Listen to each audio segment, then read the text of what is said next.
heard it. I thought I understood. Okay. So. And now? Now? You have to hear it again. You have to think it over again. I guess.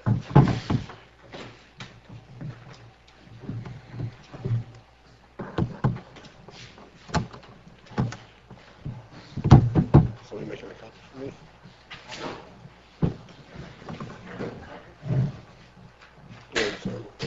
Who went to make a copy? The copy machine is not working? I have an extra on my glove upstairs. You want me to Yes, please.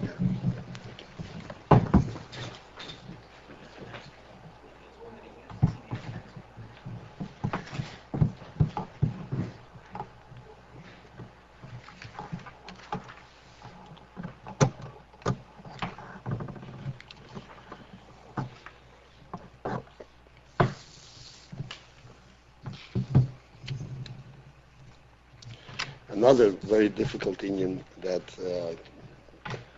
we started talking on, and that I try to get a handle on, is this Indian from Rusa de Liba.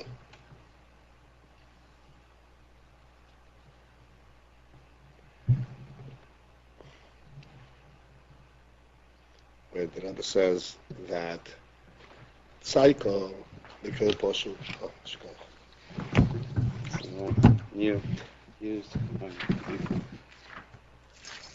it got used to being closed.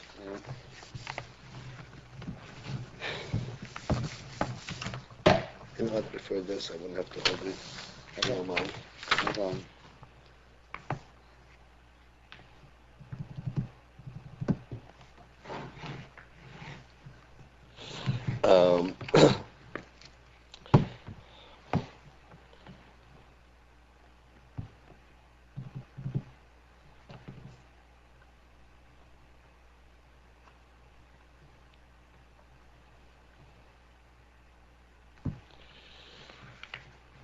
Okay, I'll start from the line that starts Pnimi Shebenefesh, Shbavi is Galas Bekil Poshut.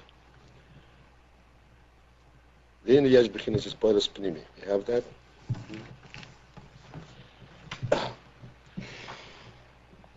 So Mitzvah Tshuva, the Rebbe says, in its Ruchnisdike intent, what it represents is the Indian of Tshuva. And this we see from the fact that the first kiyah is a kiyah pshuta, without any designs whatsoever, which means that this is a scream that one is not saying what he's screaming about, what he's trying to say with his scream. It's just a scream.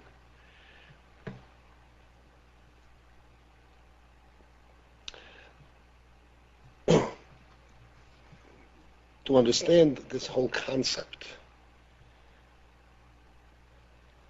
we have to recognize one very important principle. And the actual reason why we need to speak about it is because of our preconceived ideas of our personal experience. In our experience,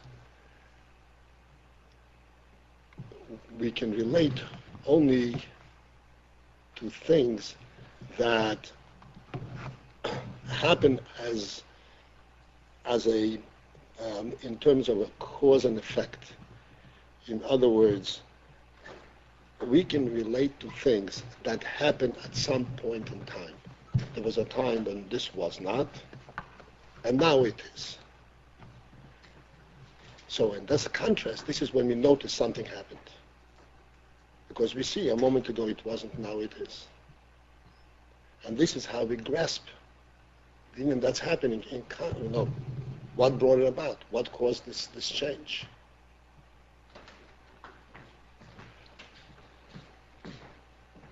And since there's a cause to this change, we can identify the cause. Sometimes the change is very profound, and we don't have a very strong handle on it. In other words, like we say, we have that cycle, we scream out, but we scream out, but the scream itself has some kind of a design, like we explained in Shmorim Teruah.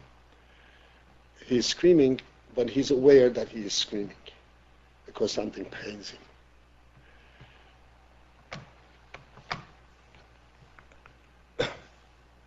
This takes the presumption that without an external cause, what would be the state of the person? Without any external cause. He would be totally neutral. He would be passive. He doesn't want anything. Doesn't need anything. He would be like a rock. A rock does not have anything internally active, internally pushing it to anything. Doesn't have any particular desire for anything. When does the rock move? When there is something external moving it.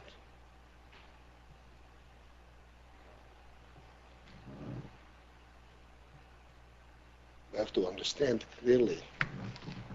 Understand clearly means you have to recognize, although understanding the nefesh is is beyond us, but we have to recognize that the nefesh is a living thing that is always living. And it's not dependent on external causes, on any kind of changes, to have a rotzen, to have a want.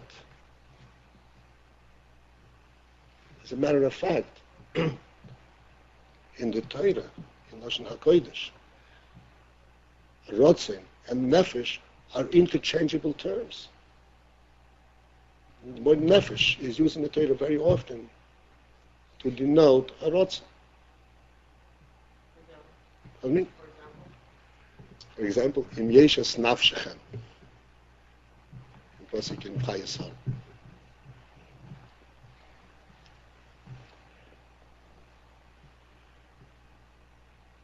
Because the nefesh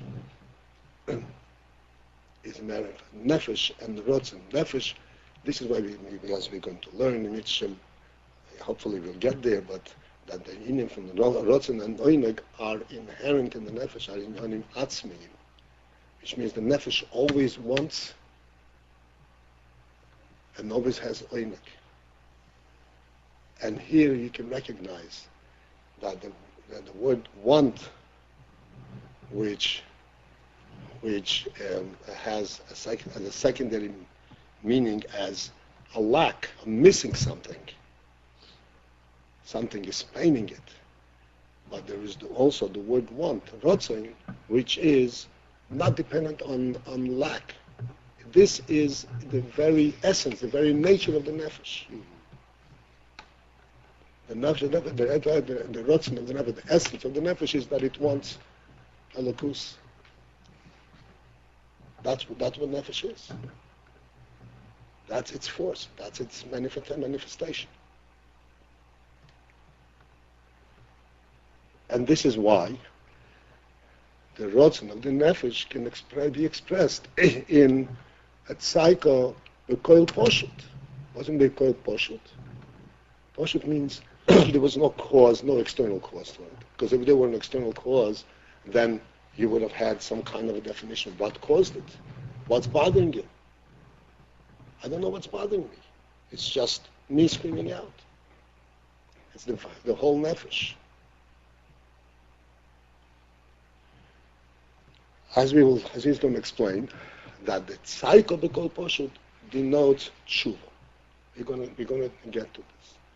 But before we get to this, he says that actually there is another type of hispoilus pnimi b'nefesh. Listen to the word pnimi. We can now get to understand the word pnimi. Pnimi and chitzoni. Chitzoni means something that comes from the outside.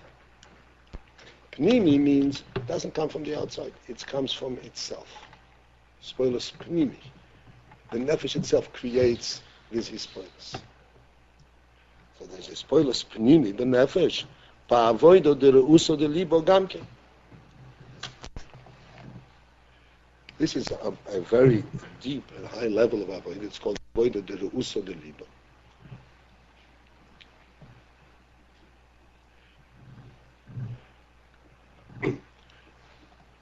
The word Ru'usa de Liba means the desire of the heart.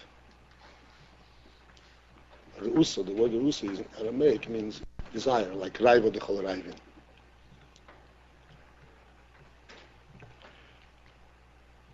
Desire? Yeah. It was an arousal. No. No? Ru'usa means desire, and arousal means Yisoirus. They're related, but it's not the same.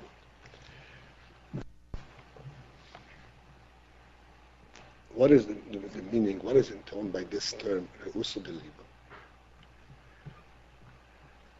Normally, what creates an arousal? What creates a desire? First, there is the Hisboinunus b'moichi,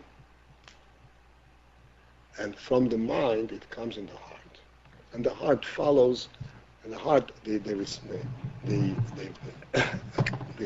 way that the heart reacts to an inyan is different than the mind. The mind contains it, and the heart becomes spoiled and follows through and wants it. That's what's called seichel and midas. But there, what created the midas? Not the heart on its own. What created the midas? The seichel created the midas.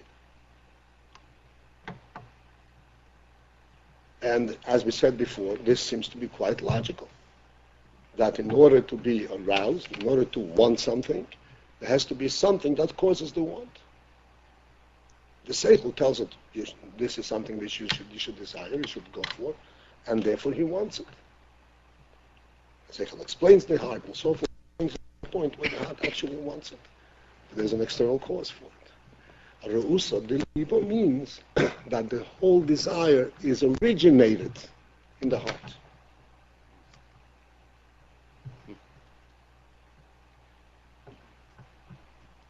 It supersedes the mind completely. Normally we say the mind is higher than the heart. So, the mind is higher than the heart. Actually the heart is the first one to feel it. Because this is where the chayas is. So there is Re'usa de Liba, and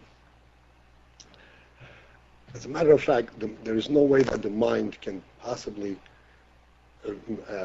sense this, because the mind, anything that it senses, he has to understand, he has to comprehend, he has to relate to it. And this is not something that he can relate to. It's beyond understanding. But the heart is capable of reacting to it.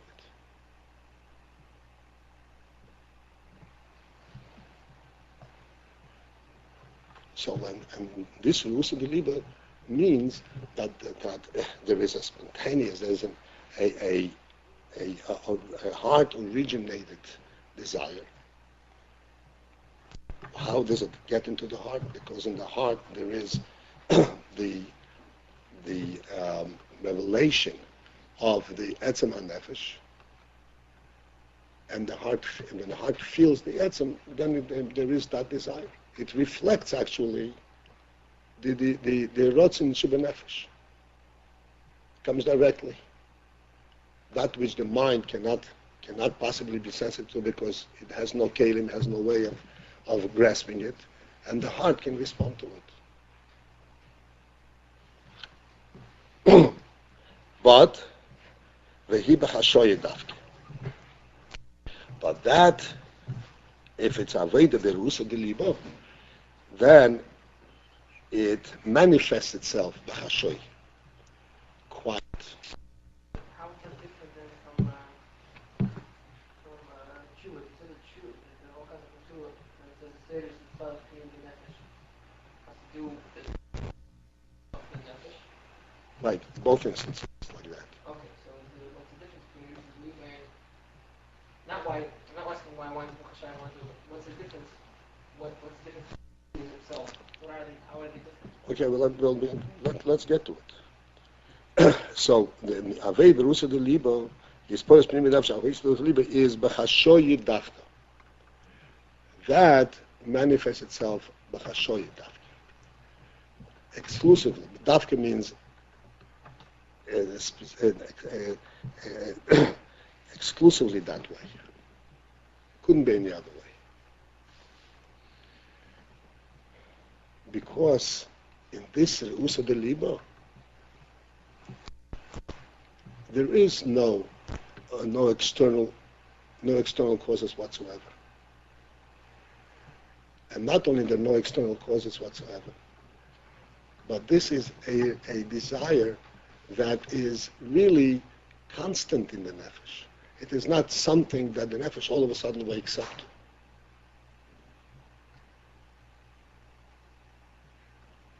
But this is all the time. This is, in other words, representing what the nefesh is in and of itself.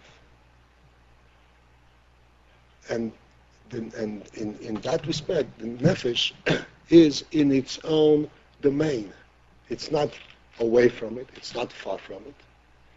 When you scream, when you're far from something, and you want to get to, as we're going to see in a minute. But the nefesh actually experiences it. This is where it's at.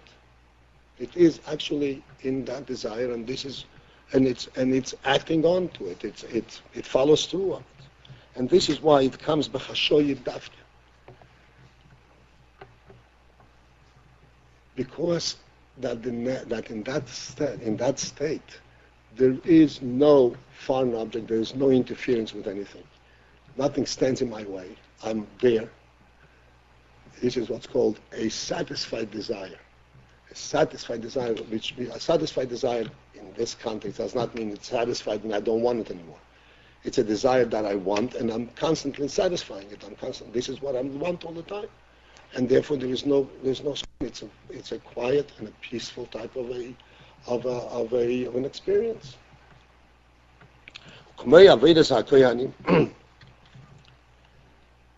As was in the Beis Hamikdash, the Avodah of the Kohanim. The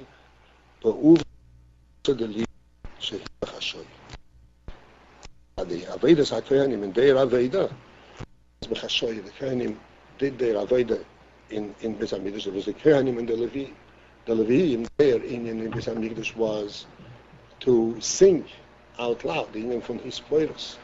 And the Kohanim, their Avodah was quiet, in a constant mind. This is Avodah Derushalayim. V'kan, but here what we are talking about in the tzayko b'poshet of the shofar, hu b'tzakas hakoil davko. Here it comes out in the tzakas hakol. He screams it out. Why? Because v'hu inyan hatshuva. Inyan hatshuva. This is represented with hatshuva. That's one to interject, and the explanation of the general term tshuva. Tshuva, we know, is a mitzvah in the Torah, but it's a mitzvah that is different than all other mitzvahs. All other mitzvahs pertain to doing something right. You shouldn't steal, and if you stole, you have to pay up.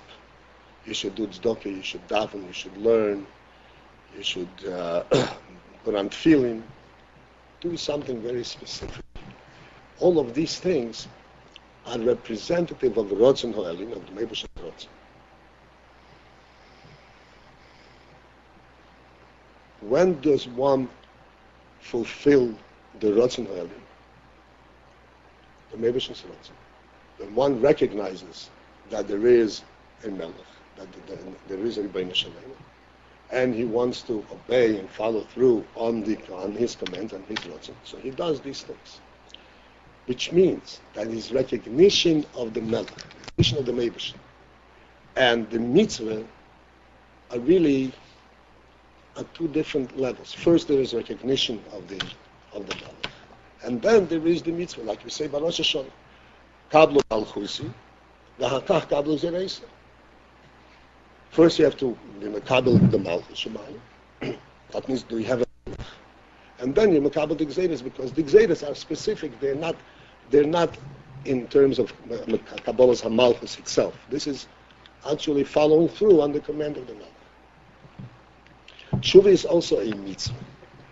But Tshuva is different than all our mitzvahs in this respect.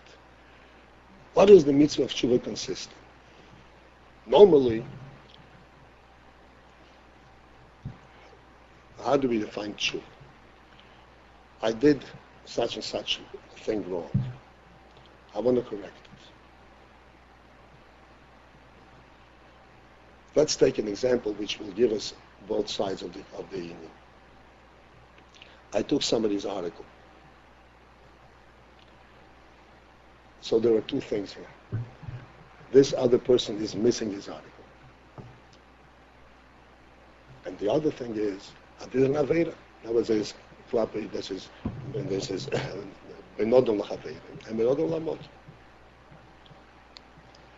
Benodom L'Chaveira, what do? I return the article. Which means I corrected the particular deed, the particular misdeed I corrected. Benodom L'Amokim, where is the union from Tshuva Benodom L'Amokim? Did I take something away? What does it mean Benodom L'Amokim? Benodom L'Amokim means that at the time when I did the Avera, there was a more serious and more profound transgression. Not just I took this article, but I was not aware, I didn't recognize that I'm in the presence of the king, that I'm defiling the king. So therefore in tshuva, no matter what tshuva for whatever inyan, and tshuva in general means, that's why it's called tshuva, to return. Not to correct, but to return. Where are you returning to? You're returning to Hashem himself. The inyan from tshuva denotes not to correct a misdeed. The inyan from tshuva denotes returning to Hashem himself. Every inyan from tshuva speaks directly about your connection to Hashem. And this is why, I'll speak on this, going to explain that tshuva, at any level, is a union that comes from the Etzem HaNefesh. Because why are you bothered that you have separated from Hashem? If I did something wrong and I hurt you, I apologize. I want to correct what I did. I broke something, I want to fix it. I want to fix it because I did damage. It's not I want to kind of correct my relationship with you. I just want to correct the misdeed. Whereas an inyan from tshuva denotes something else completely. I want to restore my connection with Hashem. Because the Avera meant, a transgression meant I broke my connection. So tshuva means coming back to Hashem. So who is bothered by the inyan that I'm not with Hashem, that I'm separate from Hashem? This is the Etzem HaNefesh. In normal, so to speak, in normal daily affairs, I'm doing the right thing. What's the difference? What my connection with Hashem is? Hashem is all over. It's too great for me to be connected to Him. I connect to human beings. I connect to my world. I live in my natural world, and I do the right things. Who senses the inyan that doing the right thing is not enough? Being in the world and being a good human being is not enough. I need something. I have a drawing to something super world. In other words, something higher in the world, something greater, something that, in other words, the Meibushan himself. That's in the nefesh.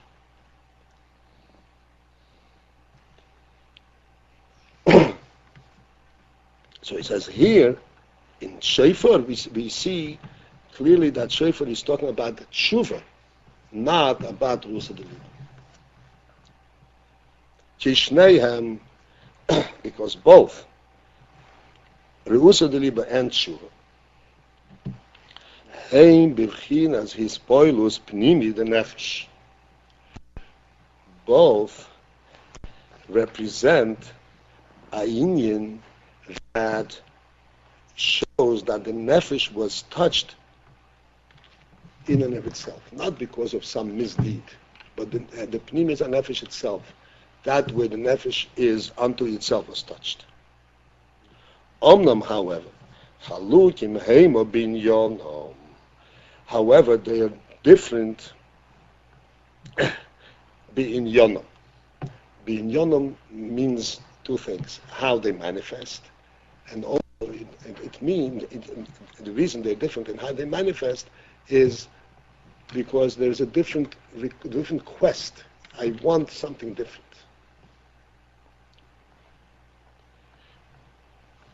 V'berius or the libo, because in rius or the libo, sibas ha hispoilus hi mitzad hakiruv. What brings about the hispoilus, that he should have this feeling of rius or the libo? This is because of his sense of kiruv. That because of the closeness behind mitzad hergesh ho'erein soif. Because that he feels the hergesh, he has a hergesh in oirein soif, shemargish ben nafshoy, which he is margish, which he feels in his nefesh. The nefesh is capable to feel the union of oirein soif.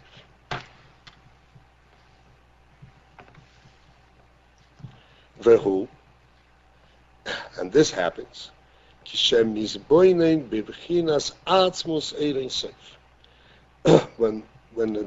one is misboining, when one reflects and delves into the thought of what's called bebechinas atzmus ein sof. Atzmus ein sof means he is not thinking in terms of what Hashem does, the goodness that He shows to him and to the world, and all the tovas that He does. This is all how Ein Sof Hashem is reflected in His creation, in the world. So He is His goodness. That's not Hashem Himself. The union from Hergish or Ein Sof means that He is margish, not the goodness that the Ein Sof does, but the Ein Sof Himself, Hashem Himself. Because He's misbeinen in Atzmus Ein Sof. What kind of his unionness can one have in Atzmus Ein Sof? What do we know of Atzmus Ein Sof? Again, since we are not talking in terms of what Hashem does, but we're talking about Hashem Himself. What do we know about Hashem? How can we be misbeinen in that?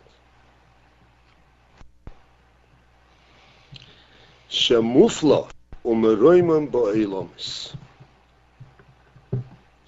The hisboinus is not in what Hashem is, but He is misboinin in the union that Ein Sof is muflo merumim ba'elomis.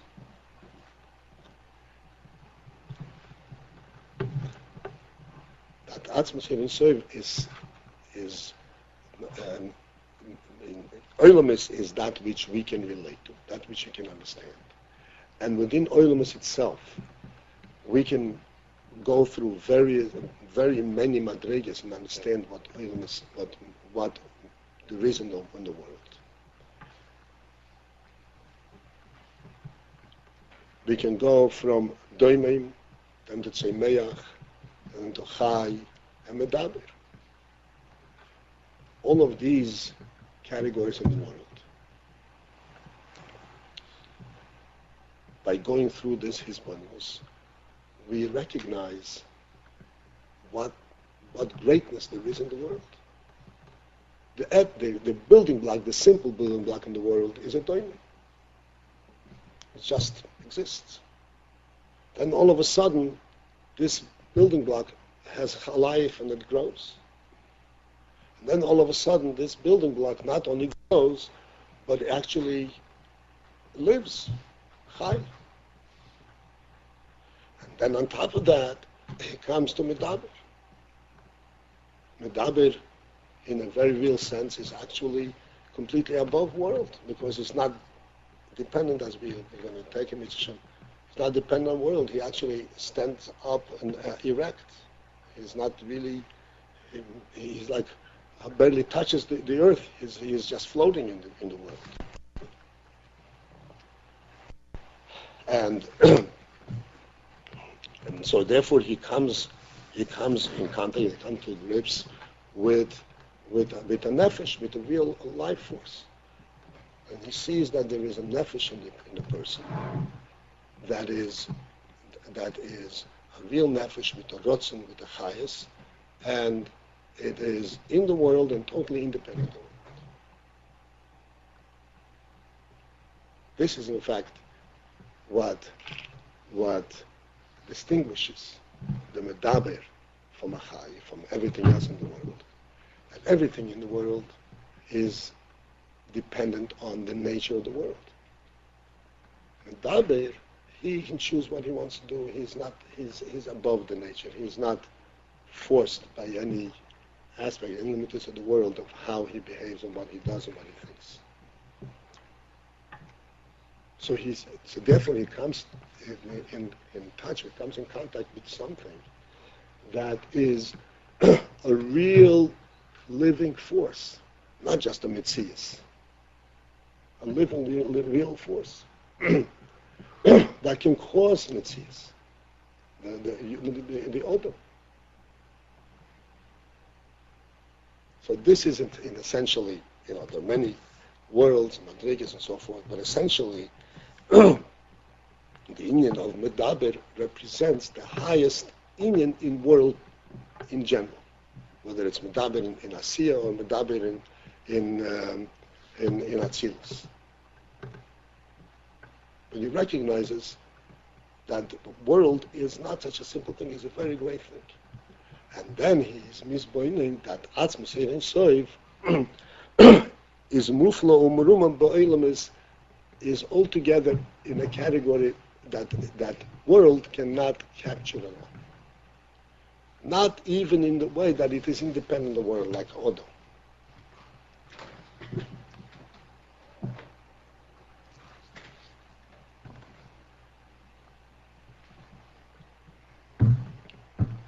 You said medaber in Atzilus? Yeah. Well, in Atzilus also there is Chochmah, Bina, V'das, right? Mm-hmm. Okay. I'm saying, and there is all this feelings. That's Odo.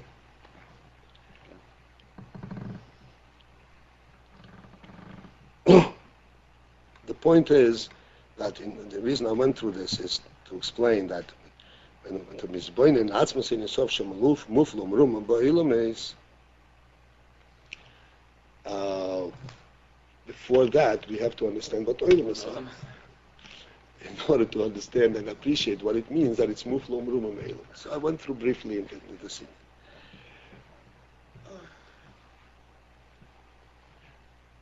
After having understood that, then when it comes to Atzmas in Yisov, then if number one he recognizes this is not a union that is altogether within his capacity to comprehend or to relate to. But on the other hand, he can sense. What can he sense about it? How it is merumum, how it is removed from oils. And when speaking about Atzmas ein sof from this approach, in this term, that it is merumum, he is then speaking about Atzmus ein sof, not as it manifests in the world, but as it is unto itself.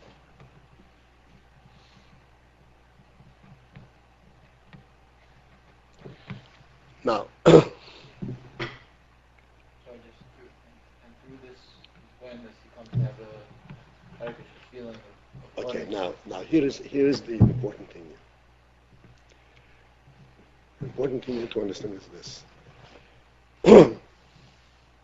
A person's mind, when he is mizboining, in Atzmas ein sof, in his mind, it doesn't mean much because he has no comprehension of it. But there's an interesting inyan, because that in his mind, in the same person who is thinking that, there is a nefesh, there's a neshama. And the neshama does relate to it. The neshama really responds to this and is margish this in. So, oh yeah, that's something that I really want. In a person's mind, he cannot say I want, because he doesn't have that type of urge. But the nefesh is margish, because the nefesh has a shaychus to this in. So when one is misboinen in atzmos yeshur remove from mi'emes, so this he comes around about as a hergish in his nefesh. That's what he said. Murgish, margish benafsh. But he is margish in his nefesh. But she'einei bo bebchinas gilui benafsh. In his mind, in his intellect. It's not comes in the beginning of what? In what?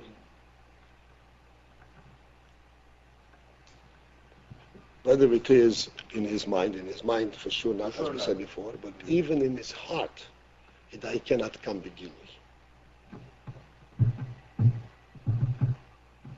Because, as I say, she'einei bo b'chinas gilui benafshe.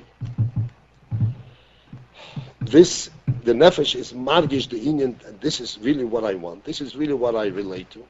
But it cannot be begilui in nefesh. He cannot really experience it. Mipnei she'ein nishmosei keli lozeh, because his neshama is not a keli. Sheyoir ha'oir hazeh b'pnimius begilui b'nefesh. Ali dei zeh nasa horotzu lihikolu b'eirin soif k'moi she'yizbor. This is all very briefly.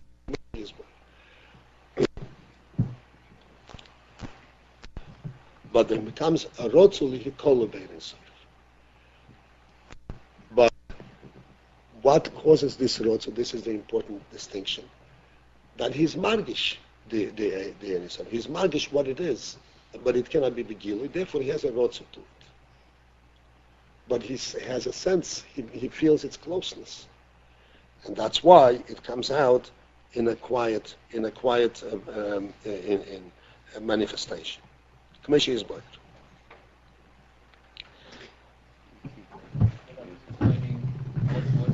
What is this? Rusa de Liba. So the Rusa de Liba is the ratzo to be included in the Orein Soif? Right. And it's caused by this going nice and opposite. It's caused by the hergish that comes as a result of the hizbon. And that's the type. It's the definition of what the Rusa de Liba is. Right.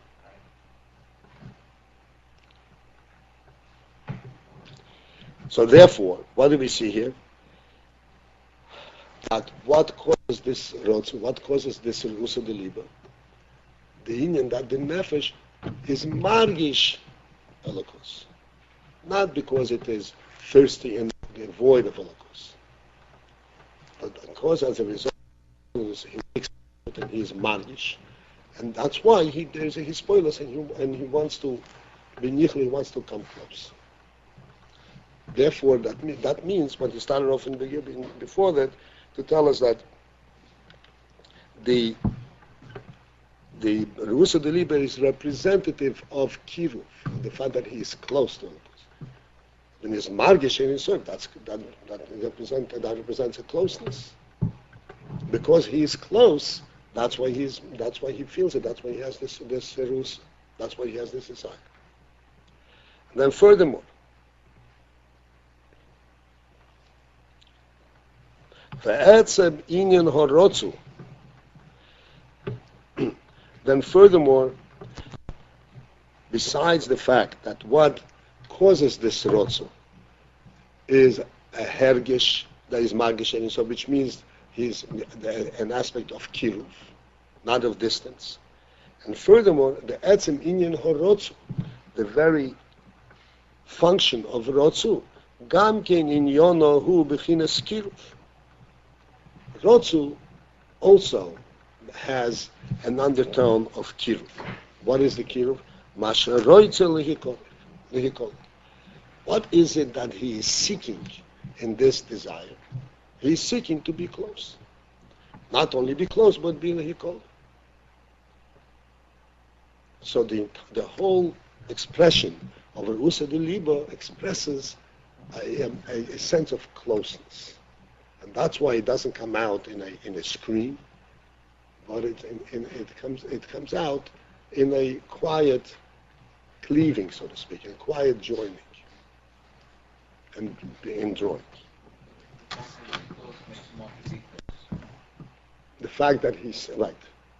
The fact that he senses it, the sensing it is already in infant closeness, and then the etzem harotzu is also in infant closeness. This is needed, as we're going to see later, but this is an additional point that we should understand, because one can argue, true, that the hergish of Ein Sof in his nefesh represents closeness, but what does it create? It creates a rotzu. Rotzu means that he's running someplace. So if he's running someplace, that means that he is far from it. He's from far. So there is an inferior. So he explains that within, inherent in the rotzu, even though it's a rotzu, but inherent in the rotzu is not the sense that he is distant, but the sense that he wants to be close. The closeness aspect of it is what's emphasized there. He wants to be nichla. In every rotzu, there are two sides. In one sense, it's two inyonim. And which one of these two inyonim is emphasized, is the central point of his rotzu. That denotes and that defines what kind of rotzu it is. In every rotzu, there is the sense that he wants to go away from where he is, and he wants to go to another place. That's what movement is. Move away from here and come to here. In Reusa de Libo, the emphasis and the central point of the rotzu is not, I don't want to be where I am, but I want to be where I want to get to. So therefore, what is sensed in this rotzu? The kiruv. The inyan that I want to be close and my feeling of closeness, not my feeling of distance. That's the emphasis completely. That's not part of this rotzu at all. Even though, as I said, in every rotzu there are both parts, but it's not that he wants to go away from where he is because it's bad for him where he is, but because he senses where he really wants to be. And that's why it's a inyan from kiruv, and it comes out of Hashana. The reason, the pain of I don't want to be where I am.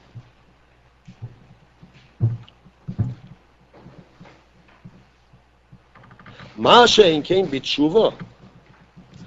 Tshuva is very different. Although, as we explained before, tshuva also means he wants to go to Hashem. That's what the inyan from tshuva, the mitzvah of tshuva consists of that. Not just correct something, fix something, but it's a general turn around to Hashem. But there, mitzad hergesh oirin soy benafshi. There, this rotzu is not because or due to the hergesh oirin soy benafshi, because he senses, he feels oirin soy, and he is overwhelmed by it, and he is so taken in by this hergesh that this is where he wants to be.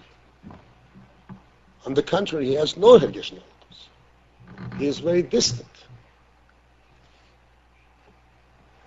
Kiyim, but rather just the opposite. Mitzad horichuk dafko. The inyan from tshuva has the sense of richuk. This is what's pushing him. He senses his distance.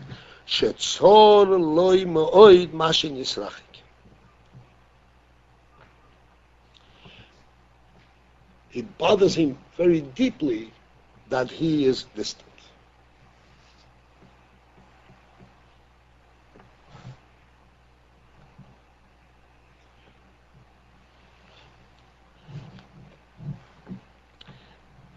V'yesh bo zeh gamkin hergesh olakus. I'm going to go through the next couple of lines and then we'll discuss it. V'yesh bo zeh gamkin hergesh olakus. Within this hergesh that he is, feels better that he is distant, there has to be a hergesh olakus. Because if he doesn't, he's not margesh olakus, how does he know that he's distant? Where is he distant from? If he doesn't know Elokus, how does he sense that he is distant? He says, no, but there is a Hergesh Elokus. However, Mar or Savai. The Hergesh of Elokus there is that he feels how bitter it is and how bad it is that he has left, that he is distant from us. But not that he feels the union of Ein Sof itself. Hahaflo vehoyilu, the greatness of it. Umizehu hispoilos nafshi, and this is why he is mispoiled, because he feels its greatness. Kiyim, let me just finish one line. Kiyim only, rather, mashenegeya me'oid be'oimet levoveh, that it touches him very much in the depth of his heart. Horichuk, the distance. Mizeh nase ha-hispoilus. This is where the hispoilus comes.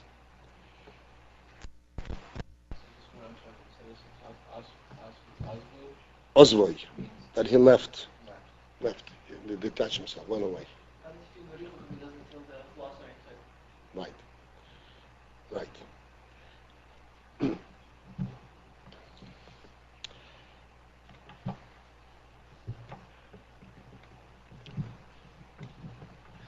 This is actually pointing to a very special quality bichlal in the nefesh.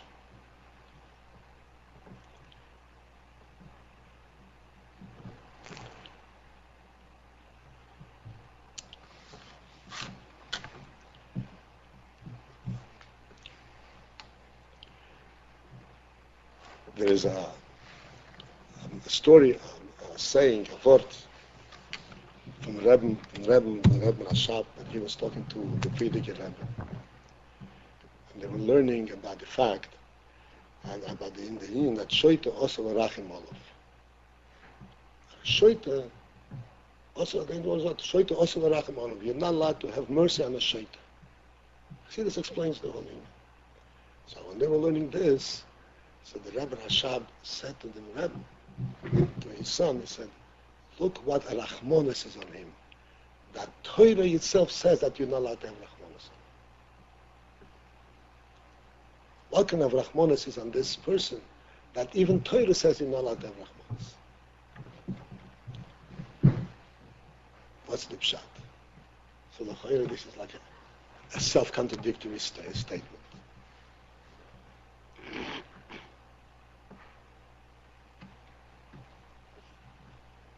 No, the pshat is that in everything there is the essence or the potential, what should have been, what could have been, and what is. The inyan for Rachmanis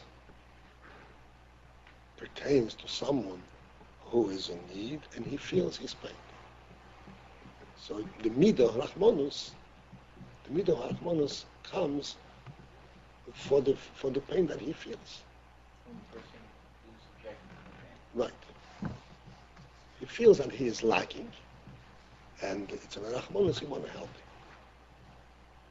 Whether he deserves it or not makes no difference, but he feels his pain. For instance, somebody who is jailed for a horrendous crime. So the Rebbe always say, Rachmanis, we have to go and help these people. But they committed horrendous crimes. That's why they're in jail. I mean, some of them, it could be anybody. We don't describe it. Anybody, we go and try to give them some joy. but he committed a heinous crime. He committed a heinous crime, but he's still a human being. And in most instances, he feels that he is in jail and he is not living as a human being should be living. He feels the pain of being jailed. I've explained then that the pain of jail is very profound. In some senses, in some sense, it is more painful than even death, because here he's alive, and as a living being, as a living human being, he has a task at hand, a task to do, and he's prevented from doing it. So there is an internal pain. So, therefore, there is a sense of Rahmanis. Then there is someone who goes a step further. He doesn't feel the pain anymore. Doesn't feel the pain. It's not Shaita. Shaita, he doesn't have the sense of the pain. He lives like a dog, and it's okay. Shaita is A fool. like no, like an idiot or somebody who's like retarded. No, not retarded. A Shaita means someone who essentially he could be, doesn't mean necessarily he's retarded or he is an idiot. It means that he had, in this context, it means, like the Gemara says, Shaita, who's a Shaita? Hama'abit masha noisin loi. So the passion is that he destroys what he's given. He doesn't notice the value of things. He doesn't appreciate the value of things. It doesn't mean that he is sick or anything like that. He's very, very low, to the point where he doesn't appreciate the value of things. And there is also the Rachim Olav. The Torah says also the Rachim Olav, because he doesn't sense at all what his state is. So the Rebbe comes and goes to a step further and says, Mitzad midas harachmanos from Torah is takyazeh. But the essence of the person is still the same. The nefesh is the same. He doesn't feel it.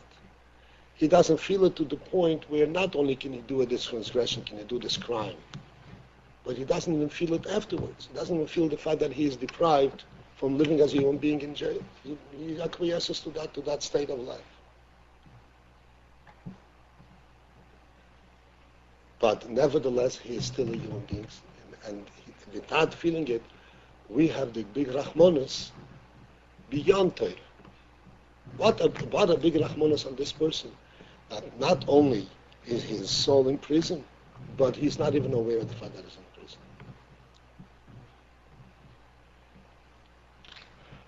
prison. This will give us an insight, an understanding what it means that he feels the distance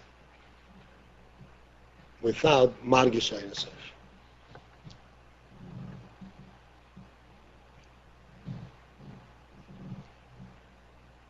To be Margish Ein Sof, how does the Nefesh come to be Margish Ein Sof? The Nefesh has to be completely out of jail, to be free,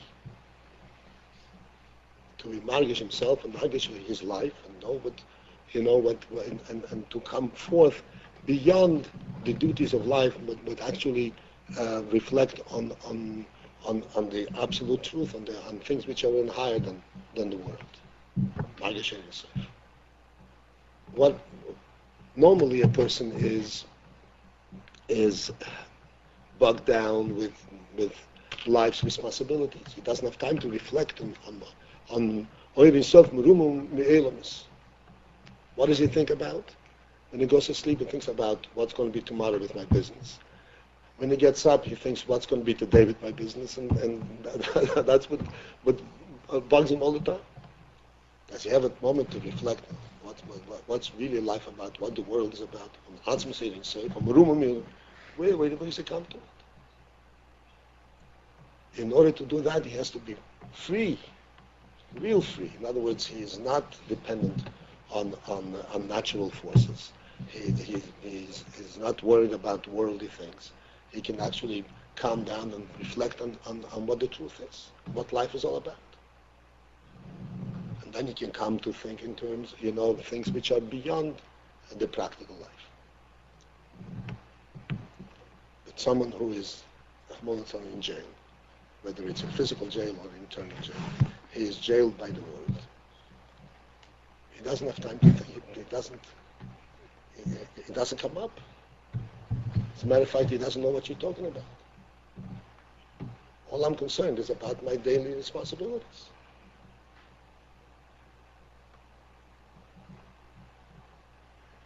But we have seen, in fact, that you have businessmen who have been successful businessmen for many years, have built up their business and accomplished everything that the world considers accomplished.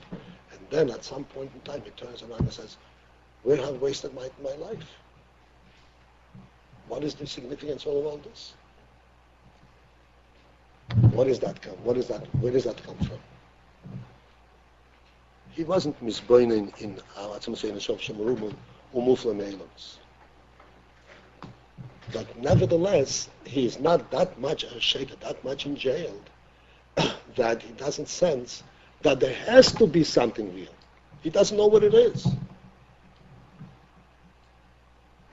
Just like the criminal who is in jail.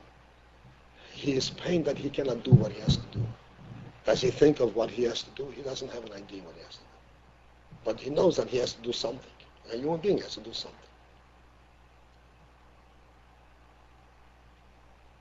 So too is this one who is nisrachik. Nisrachik means that he lost sense of what life is about.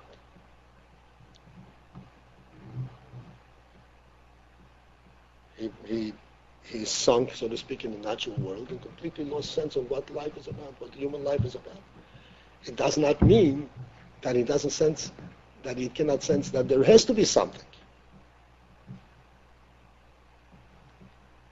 Because that much life he still has. Because the nefesh itself is not imprisoned.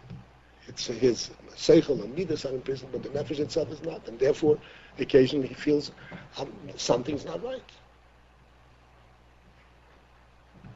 Something is very, very basic is missing.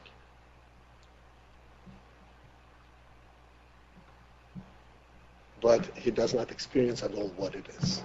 Can't say that he senses flaws were in himself. He senses that there has to be a real life and he doesn't have it. How does he sense it? Because in nefesh, this much his nefesh is still alive. And this is why it's possible that he should have a sense of the yichuk without being margish what it is.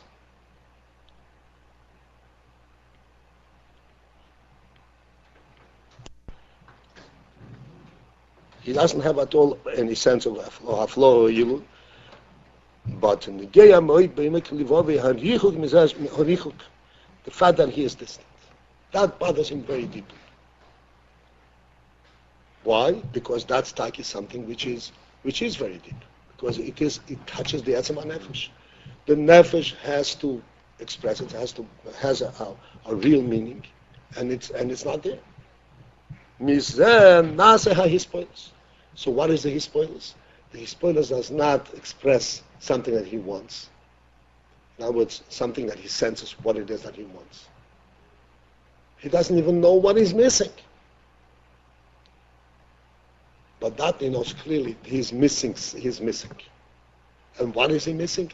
At what level is the missing? At the level of the etzem nefesh. In other words, like I mentioned before, the successful businessman, all that I've accomplished and all that my life represented is totally insignificant relative to what I'm missing. It's not I'm missing something. I need another car, or I need another something in the world. All that I have is totally insignificant in comparison to this nakuda that I'm missing. That means that his whole person is destroyed. His whole person is not fulfilled. It's not in its use. And therefore, he spoilers. What kind of his spoilers? His spoilers that represents his spoilers of his whole nefesh, of his whole person, not just seeking one thing or another. And this is the contrast. This is the difference between the Hispoilos Etzem Nefesh Berusa de Libo, or Hispoilos Etzem Nefesh that comes from in Shul.